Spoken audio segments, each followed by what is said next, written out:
So last lecture मध्ये आपण दोन टेक्निक डिस्कस केलेल्या आहेत, energy conservation techniques in induction Motors. So in this lecture we are going to discuss about matching of motor with a loading. Nothing but whatever that load which is connected to the motor, that should be matched with that motor. ठीक आहे, जो काही load आपण induction मोटरला connect केलेला आहे, so जो काही सर्टन लोड आहे, तो नंबर ऑफ जो टोटल लोड आहे which is connected to the induction motor, which should be match with the rating of or output rating of that motor. ठीक आहे, ते वन बाय आपण पॉइंट वाइज डिस्कस करूया. याच्यामध्ये इथे बघा, so every motor is design to perform efficiency at a certain load. That means the induction motor आहे, it should that efficiency should be high at a certain load. For example, जर induction motor घेतला, full load efficiency of induction motor is near about 85%. तर ती जर आपण लेस load किंवा low load condition म्हणजे एकदम कमी लोड त्या इंडक्शन मोटर वरती दिला, तर त्याची इफिशियन्सी काय होते 35 किंवा 30% पर्यंत येते. सो ही इंडक्शन मोटर अशी डिझाइन केलेली आहे, तिथे फुल लोड कंडिशनला त्याची इफिशियन्सी आपल्याला मॅक्सिमम भेटते.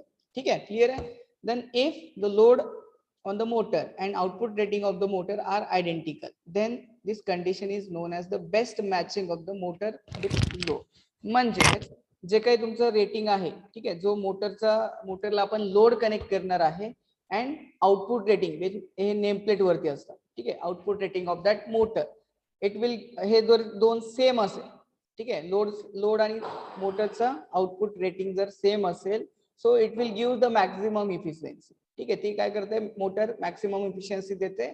So it is known as a best suitable matching condition or matching condition for motor and load. ठीक आहे, म्हणजे मोटर आणि लोड या ठिकाणी मॅच झाला असं आपण म्हणतो. त्या कंडिशन मध्ये आपल्याला मॅक्सिमम इफिशियन्सी भेटते.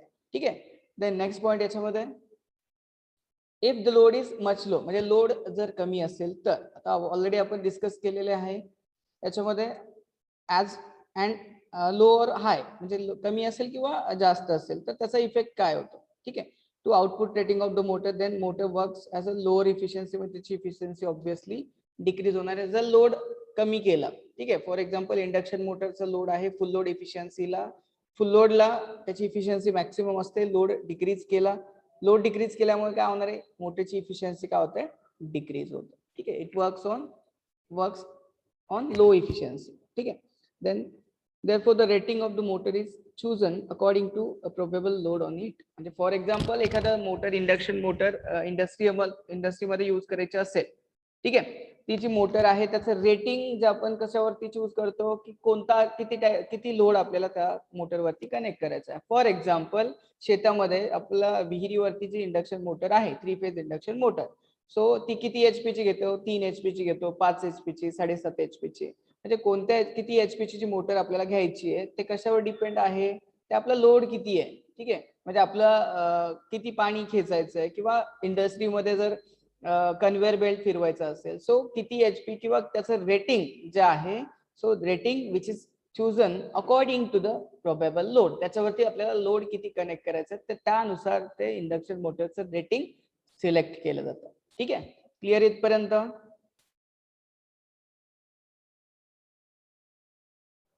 हो sir. Next is by minimizing the idle and redundant running of a motor. Idle running or redundant running, nothing but we'll see one by one. Idle running nothing but no load condition ला तुमची motor काय केली, run केली no load condition ला, किंवा ideally run केली without connecting any load. ठीक आहे, इंडक्शन मोटर वरती कोणताच लोड कनेक्ट केला नाही तर त्या केस मध्ये काय होईल याच्यामध्ये बघायचं. सो फर्स्ट ऑफ ऑल इथे बघू शकता, losses of energy on no load power which is approximately 12 to 16%. म्हणजे जी इंडक्शन मोटर आहे which is already designed with for working on a full load condition, म्हणजे फुल लोड कंडिशनला वर्क होण्यासाठी ती डिझाइन केलेली असते. त्याला जर झिरो लोड किंवा नो लोड कंडिशनला रन केली, ठीक आहे, नो लोड कंडिशनला रन केल्यानंतर जे काही एनर्जी लॉस होते, जे काही पॉवर लॉस होते, ती which is about 12 to 16% of its rated power. म्हणजे जे काही रेटेड पॉवर असेल त्याच्या 12 to 16% त्याचे लॉसेस असतील जर नो लोड कंडिशनला रन केली तर. ठीक आहे, देअरफॉर आयडियल रनिंग किंवा आयडियल किंवा रिडंडंट रनिंग बोलतो त्याला नो लोड कंडिशनला, which is avoided. So which avoids unnecessary heating, म्हणजे जर लॉसेस इन्क्रीज झाले, आता वाइंडिंग मधले लॉसेस म्हणजे कोणते, I²R loss. So I²R loss किंवा ड्रॉप, व्होल्टेज ड्रॉप इन्क्रीज झाला, त्यामुळे काय होणार आहे, तुमची मोटर काय होणार आहे, हीट होणार आहे. So that will that can be avoided by avoiding your induction motor in a ideal condition. Ideal running avoid करायचं आहे in order to avoid the heat which is produces at a friction point. म्हणजे तुमचं friction पॉईंटला कुठे heat produce होणार आहे, so जिथे आपण बिअरिंग यूज करणार आहे. ठीक आहे. So it will form a wear and tear. Wear and tear म्हणजे तिथे म्हणजे ज्या कॉन्टॅक्ट पॉईंट आहे बिअरिंगचे, so that contact bearings will wear nothing but जसे फ्रिक्शन होऊन ते काय होतात, रिड्यूस, त्यांचा साईज रिड्यूस होतो किंवा खास खळगे बोलतो, wear and tear. So that should be avoided. So that's why ideal running or redundant running can be avoided. Okay, in order to achieve the maximum efficiency. The next point is the motor being highly inductive load under the ideal running condition as there is no mechanical load on it. That means आता तुम्हाला माहिती आहे induction motor maximum आपली inductive load आहे किंवा 100% तो inductive load आहे. जर त्याला लोड कनेक्ट केला नाही, ठीक आहे, इंडक्शन मोटरला पुढे कोणताही शाफ्टला कोणताही लोड कनेक्ट केला नाही, so it acts as a highly inductive load under ideal condition. That's why highly inductive load act झाला, त्यामुळे त्याचा पॉवर फॅक्टर काय असणार आहे, ऑब्व्हियसली काय असणार आहे, लॅगिंग असणार आहे. So that power factor you have to improve then. जर पॉवर फॅक्टर इम्प्रूव्ह करायचं झालं तर अगेन कॅपॅसिटर बँक आले त्या ठिकाणी. So this should be avoided. म्हणजे हे तुम्हाला आयडियल रनिंग अवॉइड करायचं. So the power factor already discuss केलं. Power factor of such no load condition, low leading म्हणजे low leading nothing but lagging power factor. ठीक आहे, लॅगिंग पॉवर फॅक्टर असतो. Due to the lagging power factor there is unnecessary losses. आपण discuss केलेलं already. आपण जर power factor आपण comparison केलं होतं, पॉवर फॅक्टर आहे एकाचा सिस्टमचा 0.2 आणि एका सिस्टमचा आहे 0.9. So which one is better, 0.91. 9 is better than 0.2.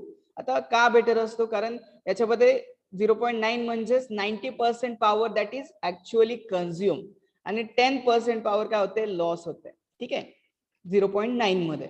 इथे 0.2 असेल तर ओनली 20% पॉवर इज कन्झ्युम, म्हणजे 20% पॉवर 100 पैकी कन्झ्युम होते. Remaining 80% that will be loss. ठीक आहे. सो जर लोअर पॉवर फॅक्टर असेल म्हणजे 0.2 असेल, so this unnecessary losses will increase. हे अननेसेसरी लॉसेस काय होतात, इन्क्रीज होतात. तर पॉवर फॅक्टर काय होतो इंडक्शन मोटरचा 0.6 0.7 पर्यंत येतो.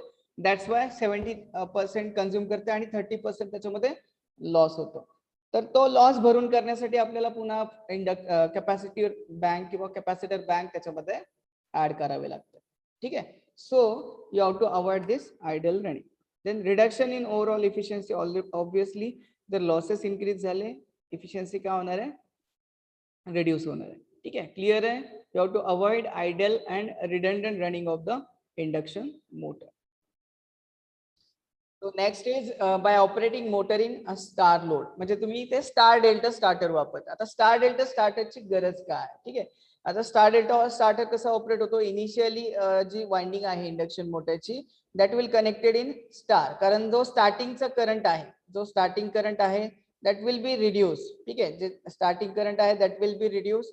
आणि देन जे काही करंट रिड्यूस झाला, ठीक आहे, so initially जो starting current आहे that will be reduced with the help of star connection, then it is automatically connected in delta mode. ठीक आहे.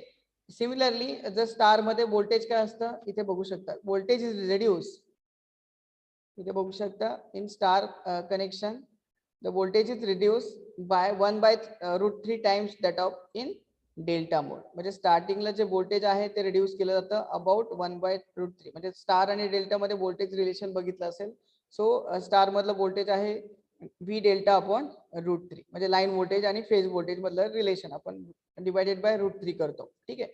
सो याच्यामध्ये बेसिक कन्सेप्ट असा आहे, lesser than the 30% of load. म्हणजे लेस दॅन 30% लोड जर आपण induction मोटरला कनेक्ट केला, torque which is required by the load is less than 30%.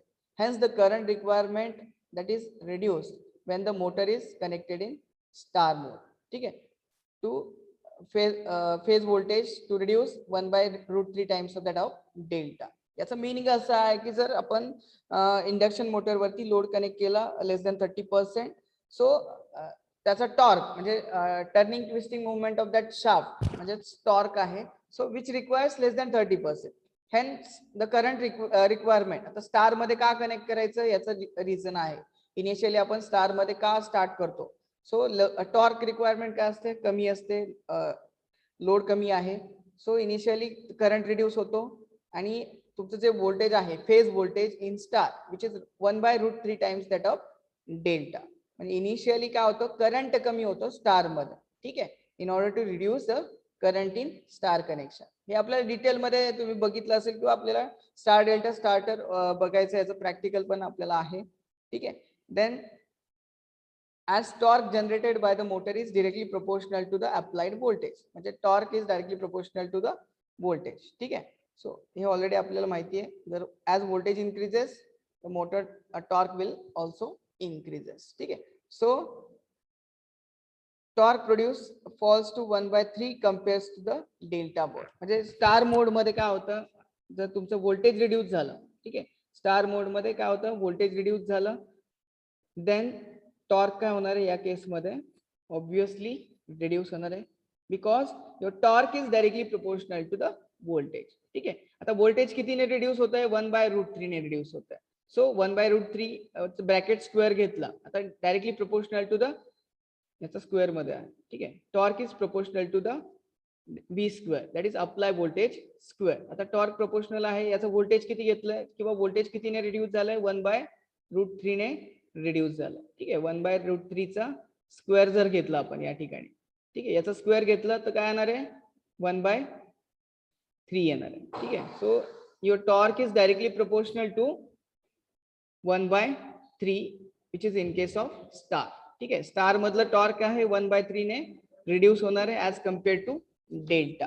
आता टॉर्क रिड्यूस झाला, टॉर्क रिड्यूस झाल्यामुळे काय होणार आहे, किंवा डिक्रीज इन फेज व्होल्टेज. ठीक आहे. फेज व्होल्टेज रिड्यूस झाल्यामुळे काय होणार आहे, जे तुमचे लॉसेस आहेत, ठीक आहे, जे काही लॉसेस आहेत ते तुमच्या ज्या इनिशियली स्टार वाइंडिंग मध्ये किंवा स्टार सर्किट मधले लॉसेस काय होणार आहेत, रिड्यूस होणार आहे. ठीक आहे. तेच बघायचं आपल्याला या ठिकाणी नंतर.